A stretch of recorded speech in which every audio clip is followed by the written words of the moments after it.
So now we will teach you on how to use your bootable USB on installing the Windows 10 in your PC.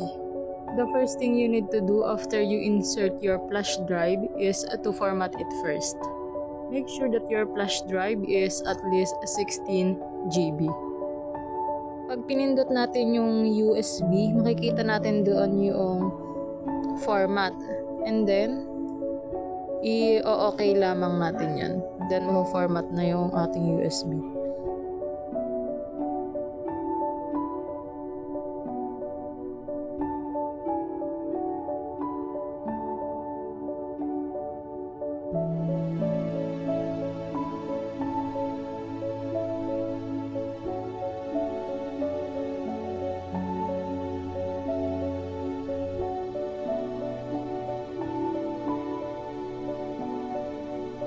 So, dyan makikita na natin na nawala na yung laman ng ating USB.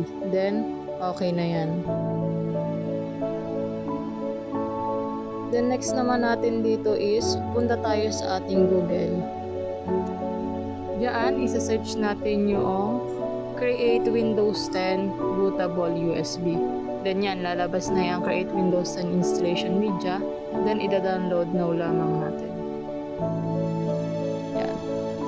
Na-download natin, pindutin lamang natin yung nasa taas na na-download na natin. Then, X na natin. Tapos may lalabas na ganyan. Paantay lang tayo ng ilang minuto. Then, mamaya lalabas na dyan yung sa next.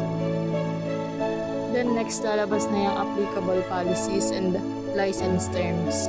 Tapos, i-accept lamang natin. Tapos, antay lamang tayo uli ng ilang minuto.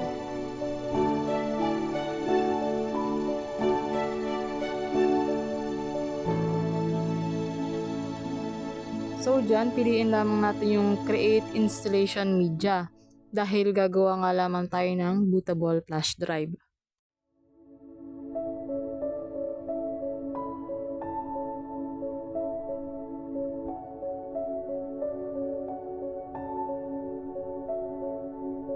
Then yan, lalabas lamang yan. Pipili tayo ng language.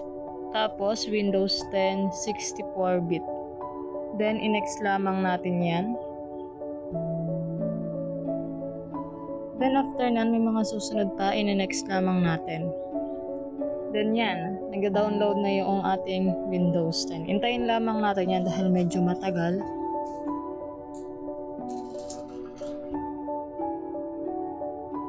Then, yan na. Lalabas na yung your USB flash drive is ready. Na-next lamang natin yan.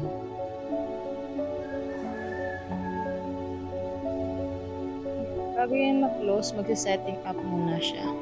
Then, after that, punta tayo sa ating File Explorer. Punta natin dyan. Tignan na natin yung ating sa USB. Tignan natin kung may laman na yung flash drive natin. Pindutin natin ang this PC. Yun. Meron na siya uling laman. So, yan. Ibig sabihin lamang yan is bootable na yung ating flash drive. So, ready na siya. And after na natin is i-eject na natin yung ating flash drive. Then, after natin yung maselect yung eject, aalisin na natin siya.